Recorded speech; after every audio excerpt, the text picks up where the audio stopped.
Hello, everybody, and welcome to this week's edition of Midstate Magazine. I'm Warren Brenniger. And I'm Charles Whitaker III. I've been inserted into the lineup for Davita Jackson. Chuck, it's good to have you here. Do you feel any pressure coming in for Davita? I mean, she's here every week. She's kind of got her thing down. You're pitch hitting. Can you take the pressure? What kind of stupid question is that? Of course I could take the pressure, man. I was built for this, man. Right. I'm like P. Diddy in this fam. What do you bring to Midstate Magazine? Just, I mean, sell me on Chuck Whitaker III. I bring leadership, man. I'm the top dog.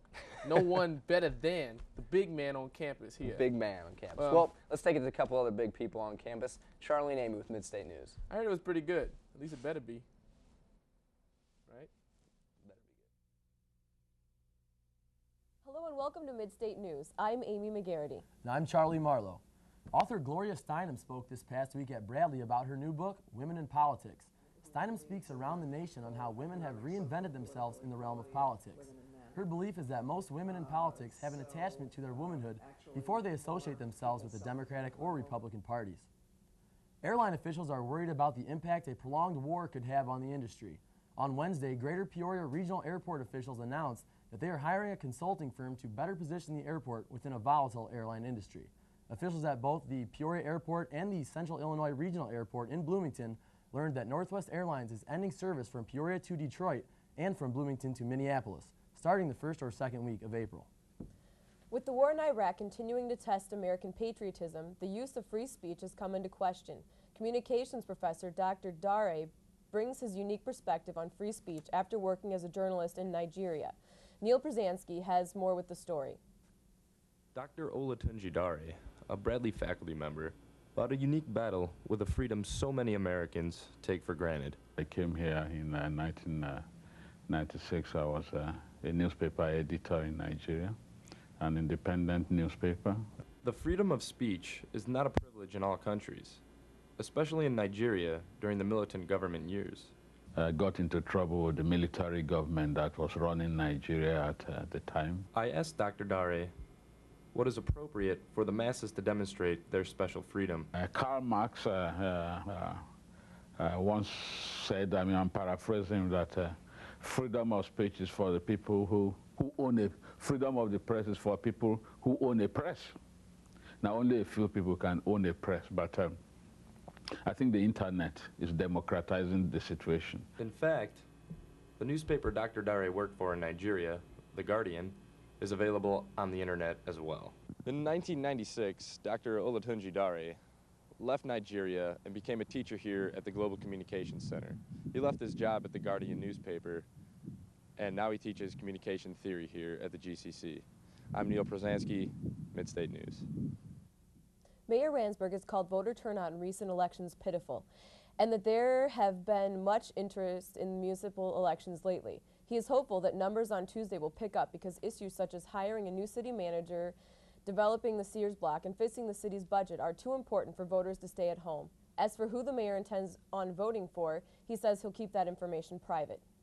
What has been called the quiet crisis is getting plenty of attention in downtown Peoria Thursday. The nation's healthcare crisis is the subject of a day-long conference that was organized by the Peoria Area Labor Management Council to look at how health issues will impact businesses and individuals in the future. Organizers say it is estimated that nationwide more than 60 million Americans are without health insurance.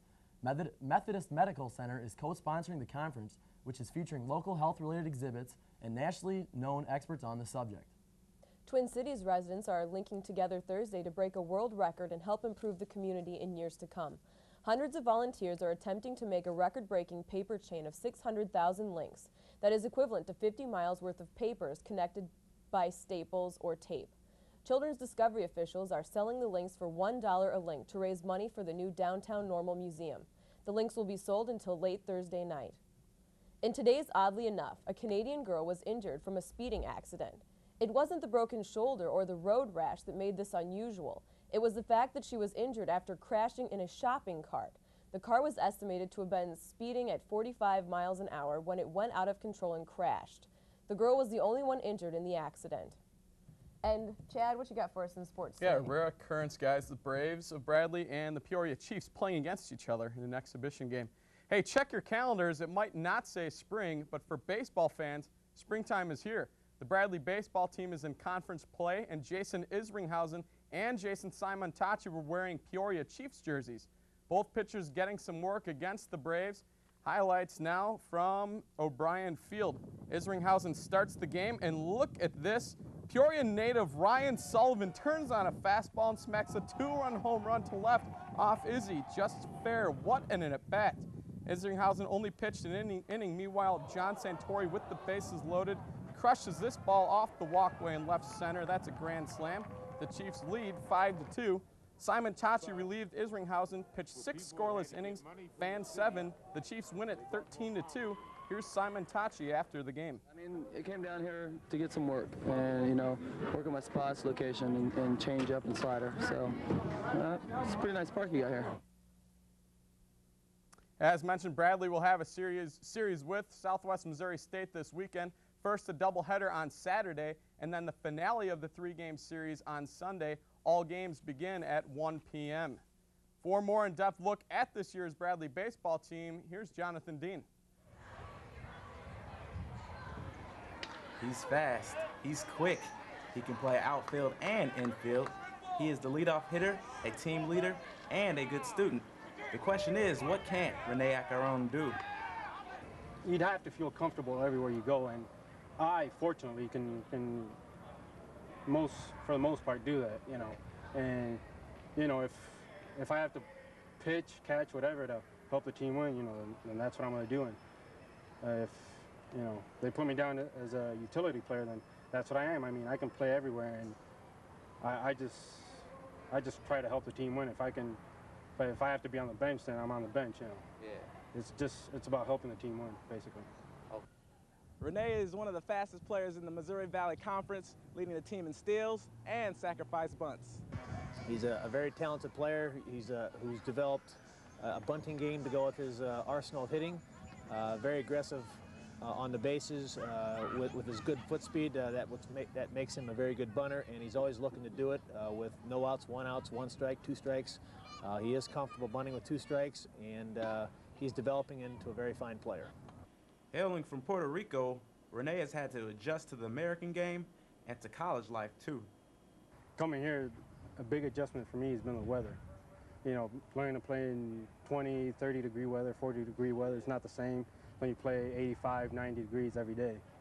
And those are probably the biggest adjustments. Obviously, this is not the same culture I'm from, so I mean, you learn from other people, and Bradley has pretty good diversity in their students, so it's real good, you know, going to Bradley and, you know, just getting to know different people and where they come from. The Bradley Braves baseball team got the good news last season that their new home would be O'Brien Field, home of the Chiefs, Peoria's single-A team. I can say I've never played on a field like this. This is probably the best field I've ever played on, and, you know, it's awesome facilities. There's not much you can say. Just look at it. It's a real nice field. And Rene has professional dreams like most players, but if baseball doesn't work out, he can always go back to Puerto Rico and be a civil engineer. I definitely would want to play professionally with any team. I mean, I just enjoy playing. And in terms of baseball, if that wouldn't work out, you know, I just probably would be happy just finding a nice, quiet job, living back home. When most baseball players come from the Caribbean, they only dream of playing in a big league park. But for Rene Acaron, he gets to start early, finishing his career here at beautiful O'Brien Field. For Midstate Sports, I'm Jonathan Dean. The women's softball team is also in action this weekend. The women will be in Normal when they take on Illinois State in a 3-game series. The doubleheader will begin on Saturday, and the series will wrap up on Sunday at noon. Now, just as baseball season starts up, hockey season begins to wrap up. But for the Rivermen, playoff season is just beginning. The Rivs begin a 5-game series with the Cincinnati Cyclones in Peoria. And the Rivs never led in this game. Ryan Finnerty is going to make it 1-1 right here on this goal. And we're going to have late in the second period, it's going to be Darren Clark with the game-tying goal to make it 2-2. But the Rivermen were sluggish all night, and the Cyclones steal home ice advantage. Aaron Brand makes it 4-2. Final score is Cincinnati 4, the Rivermen 3. Game 2 of the best 5 series at Carver Arena. to us all over the ice, and you know, goes to show when you don't come ready to play. That's what happens. You lose games, but on the bright side, it's best of 5. For the series. Game 2 of the best of 5 series is at Carver Arena at 7:05. So the Rivs lose the first matchup, as mentioned, with Cincinnati. Here are the remaining games scheduled for the 5-game series. As just mentioned, tonight the Rivs play Game 2 in Peoria. Then they take to the road where they play in Cincinnati on Saturday. And if necessary, Sunday. And again, if necessary, the 5th and final game will be back at the Civic Center in Peoria on Monday. Now to the world of professional sports. One baseball game to mention. The White Sox lose to Kansas City 5-4. The Sox are now 0-2. The Sox actually had the lead, but gave it up when Rick Wright gave a 2-run home run up to Joe Randa. Now Thursday's schedule looks like this. The White Sox finish up their series with the Royals at 1:05. At 12:05, the Cubs and Mets wrap up, and the Cardinals finish up with the Brew Crew. The Bulls continue to struggle, losing to Seattle 100-94 in overtime. Rashard Lewis had 26 points, and Ray Allen had another 26 and 13 rebounds in the victory. The Bulls look to rebound from the loss tonight when they take on the 76ers. Finally, coming up in the local area, here's a few games for you. The Chiefs open up play in the Midwest League on Thursday when they take on the Burlington Bees at 6:30 at O'Brien Field. And the Peoria Pirates continue their AF2 season Friday night at Bossier City. So that's it for sports. Whole lot of stuff going on, and let's look for a good Peoria Chiefs season. All right. Thanks a lot, Thanks, Chad. Chad. For Midstate News, I'm Amy McGarity. And I'm Charlie Marlowe. Back to you, Davida and Warren.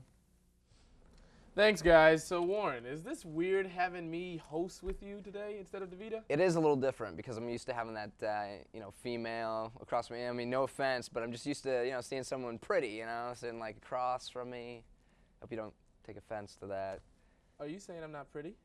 Is that what you're saying? Well, I mean, I'm not, I'm secure in my manhood. You're a good-looking guy, but, there's just a different level between, Davida Jackson and Chuck Whitaker. I don't play that stuff, man. I don't play that gay stuff. So don't be telling me I'm a good-looking man out here. You have me all nervous and stuff now. I got to fix my hat because you looking at me.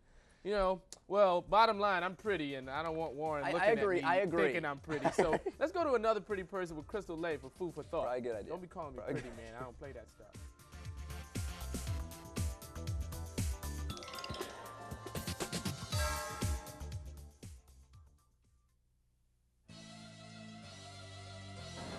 Hello, and welcome to this week's edition of Food for Thought. I'm your host, Crystal Lay. Now, let me ask you a question. How many times have you wanted to go out to dinner but couldn't decide between fast food or a sit-down restaurant? Well, we've got the perfect answer for you. Fazoli's Italian Restaurant. Fazoli's gives you, the guest, the choice of sitting down or taking your meal to go. So, with the quality of a sit-down restaurant and the speed of fast food, I cannot wait to take a look at their menu. So why don't you come with me and we'll do it together. For my meal, I decided to try their chicken parmesan with a delicious side salad. Fazoli's uses only the finest ingredients to create its menu. Thank you. At Fazoli's, if you order a salad, you get the choice of either having it pre-made or garnishing it yourself. I think for my salad, I'm going to use some honey French and an extra helping of croutons. Wow, doesn't my salad look good? Time to go see how it tastes. Oh no, I am out of breadsticks. Yes, thank you. There you are. Oh, thank God. So, if you still can't decide between a carry-out meal or a sit-down dinner, remember, Fazoli's Italian food. Fast. I'm your host, Crystal Lay, and this is Food for Thought. Back to you, Davida and Warren. Thanks, Crystal. That food seemed pretty good, Chuck. You eat at Fazoli's very much? No. No, you don't. You're not an Italian kind of. You look Italian. Right. Sicilian. Sicilian, yes. Yeah, Me and you, we're brothers. No, we're not. But I still like food. You know, food is my thing Right. also. You know, I like candy though. Dude, you know, chocolate, those like really. No, yeah. I said candy, man, like sweets. You know, like gummy worms or something. What, like sweet tarts and. No, gummy worms, man. Just Why gummy are you worms. eating sweet tarts? Sweet tarts, you know, that speaks volumes for how you've been acting today. Sweet tarts. I like sweet tarts. My name's Warren Brenniger. Well, let's see what's going on in State of the Arts, because Warren Brenniger likes sweet tarts. They're good. Ugh. Hello and welcome to this week's State of the Arts. I'm Matt Strutzel, your host as always. This week we have two very talented artists with us, and their names are Kyle DiZappo and Marcia Henry. They're here from the Peoria Symphony Orchestra, and Jana is actually on the State of the Arts Entertainment stage, and she's got a little bit of information for us. All right. Yes, we have Marcia Henry and Kyle DiZappo here. You play the violin and you play the flutes for the Peoria Symphony Orchestra. How long have either of you been with the orchestra? This is my 10th year 10 years. with the orchestra. I believe this is my 11th year. Ever since either of us came to Bradley, we've played with the orchestra. So that's where the two of you met, is the orchestra? Okay. How long have you guys been with Bradley? Because you're also professors here. Right. You teach the musical students. Right. How long have you been here? This is Marcia's 11th year, and Marcia was hired in a joint position, hired both by the symphony and by the university. So her position is a joint position between the two. Okay. I have been here 1 year less, and I came and moved to Peoria for the Bradley job, and then it was just lucky enough that there was an opening with the symphony that same year. So we've both played with the symphony in slightly different situations since we came to Peoria. So you're lucky enough to play with each other at the symphony, and you're also lucky enough to teach with each other here. I mean, obviously not classes together, but separately. Now, tell me a little bit about the music that you play. Obviously, classical music. What is your favorite type of music to play? Many different instruments being involved. What happens? Well, there are different features of any kind of any kind of music. I love to play chamber music, which is small groups, but I also like the feeling of the big symphonic sound in the orchestra as well. Okay. So in this job, we are able to do both things. In fact, in this piece we're playing, we are able to do a little bit of each because it's a small group with a larger group. Well, that's good. Well, why don't you play a little bit about this piece, or a little bit of this piece, and we'll come back and talk a little bit. Okay.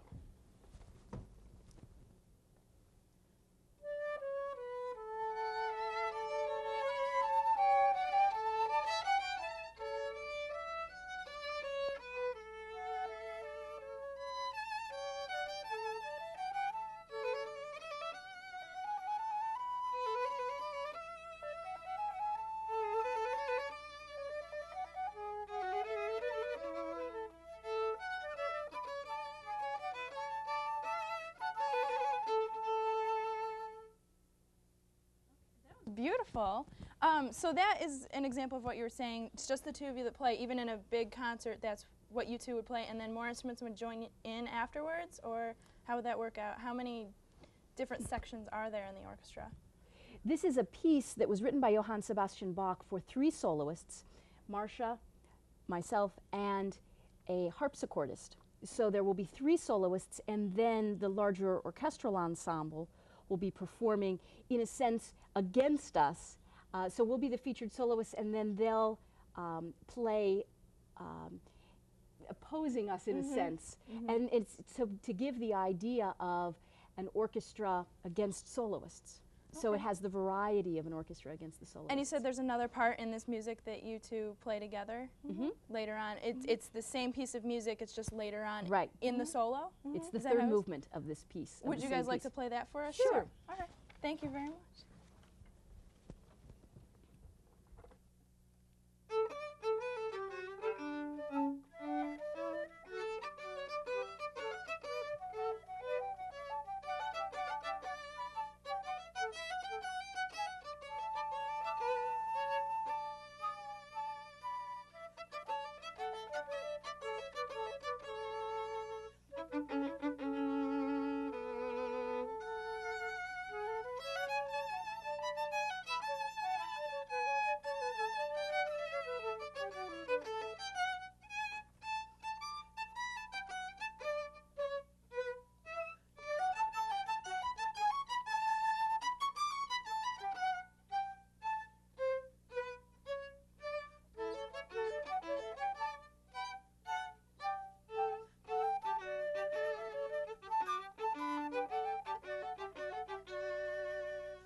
It's so beautiful to hear this kind of music live. I don't think I've ever heard it this, you know, this close to me. About how many concerts per year do you guys perform in?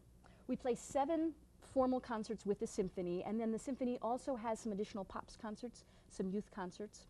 Okay. So there are lots of different events going on. We have a pops concert coming up on April 12th, which is our Bravo Big Bands concert.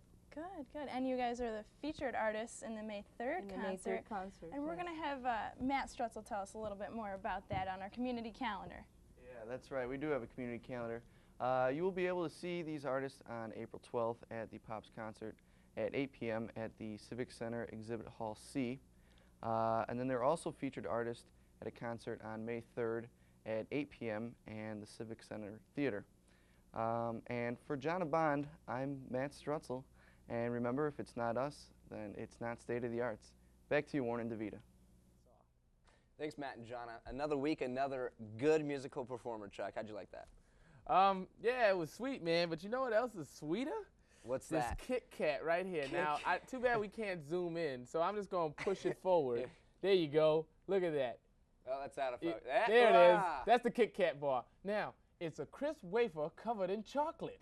Now, that's the way we could do commercials if we were doing commercials. Yeah, I'm gonna Can I get the camera back on me? Yeah. All right, excellent. It's you know, Kit Kats are a great candy bar. I think so too. You know, it's like, I think what really happens when we eat Kit Kats is that our bodies metamorphosis into something creamy and milk chocolatey. Chuck, you're getting deep on me. We should probably work on that, yo. You know, let's kick it to another PSA, yo, because this was good. Let's go to another PSA. Eat the chocolate.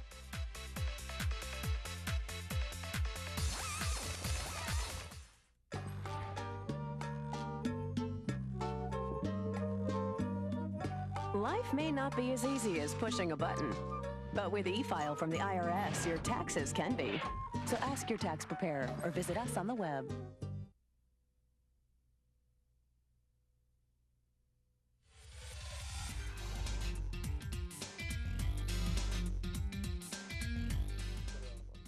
You know, them PSAs look better from the set, man. Yeah. Actually, I really enjoy the PSAs, but you know, Chuck, you don't usually get to see them out here because you're behind the scenes. You're kind of working, you know, in the big old room with all the buttons and the cameras, stuff I don't really understand. What is that like? I mean, well, considering that you have chocolate on your teeth, it's pretty good.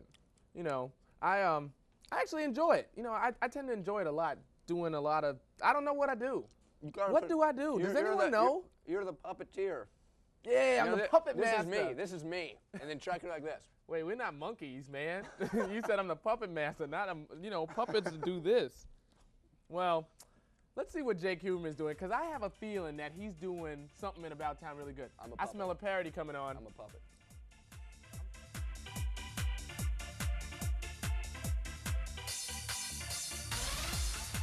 Learn that the landmarks of life are held. Hey, you're in a bad mood. No, I just want to watch the game. I want to watch classic television. Classic television? Yeah, it's not that bad. You can do it for just a little while. Whatever, fine. I'll just eat the popcorn.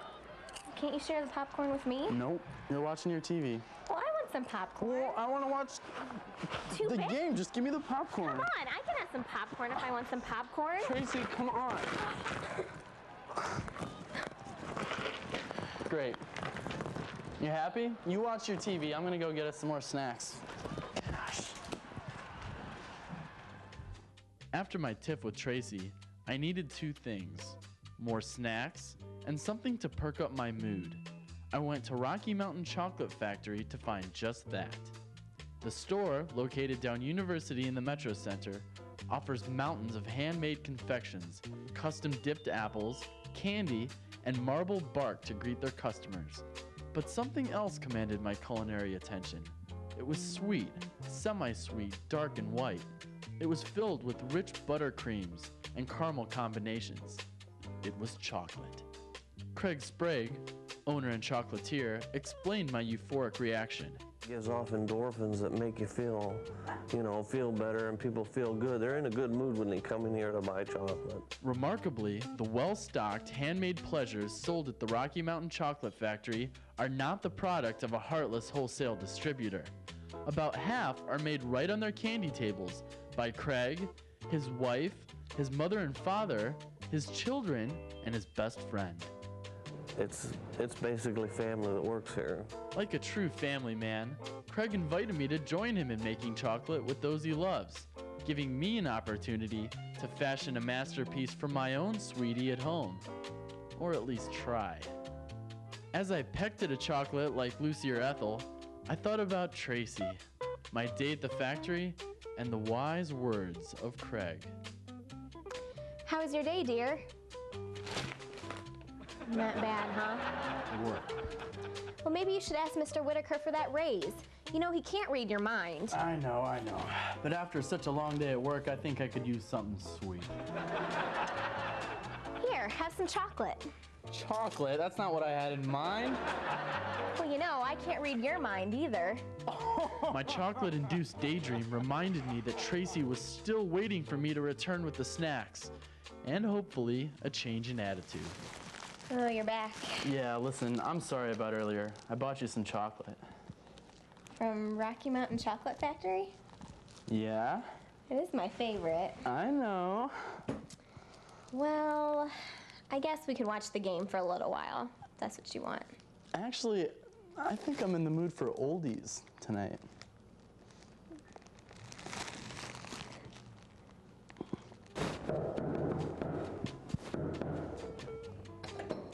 I'm here to take Tracy to the prom. I brought chocolate. All right. Well, I'm Jake Huberman for About Town, reminding you of the power of chocolate. Back to you, DeVito and Warren. Thanks, Jake. It's just silly. I'm really craving some chocolate. I had a little bit of chocolate. I'm really craving now.